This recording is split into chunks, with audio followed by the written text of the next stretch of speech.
Madam, तुम्ही तर पार श्रावणीचे टांगा पलटे घोडे फरार केले तो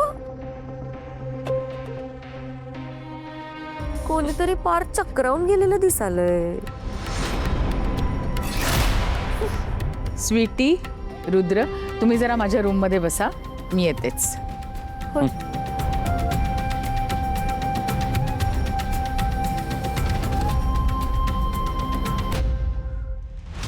अलकनंदा मॅडम, तुम्ही साहेबांच्या डोळ्यावर जो काय खोटेपणाचा चष्मा चढवलाय की नाही,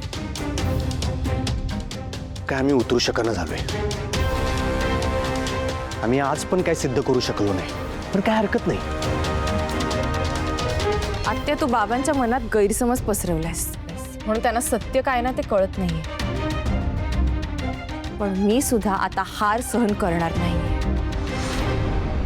हो, मग आता पुढे काय करणार आहेस?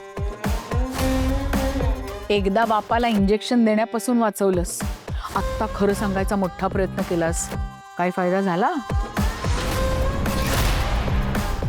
नाही ना? कारण तुझ्या बापाचा माझ्यावर आंधळा विश्वास आहे. आता तुमच्याकडे करण्यासारखं काहीच उरलेलं नाहीये. आत्ता जो काही तमाशा केलात ना, त्याच्यानंतर विश्वंभर तुम्हाला या बंगल्यात पाऊल सुद्धा टाकू देणार नाही. विसरच तू बापाला. आज तू जिंकली सत्या, पण तुझ्या या क्षणभराच्या आनंदात फार हुरळून जाऊ नकोस, कारण हा आनंद फार काळ टिकणार नाही. आपण सत्य किती गाडायचा प्रयत्न केला ना, एक ना एक दिवस ती सगळ्यांसमोर बाहेर येणारच. बोलून काही होणार नाहीये श्रावणी. मला जे करायचं आणि जेव्हा करायचं ना, ते मी करूनच राहणार आहे. तू फक्त बघत राहा. मग मी पण ओपन चॅलेंज देते तुला. तुझी ही इच्छा मी कधीच पूर्ण होऊ देणार नाही. 7 दिवस, फक्त 7 दिवसात ती तुला बाबांच्या घरातनच नाही तर त्यांच्या मनातनं सुद्धा कायमचं काढून टाकणार.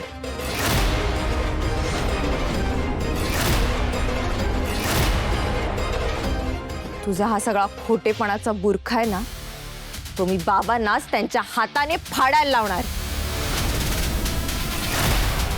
आणि मुलगी म्हणून पुन्हा एकदा त्यांच्या मनावर राज्य करून दाखव. आणि तू मला रोखू शकणार नाहीस. All the best, all the best Shravani.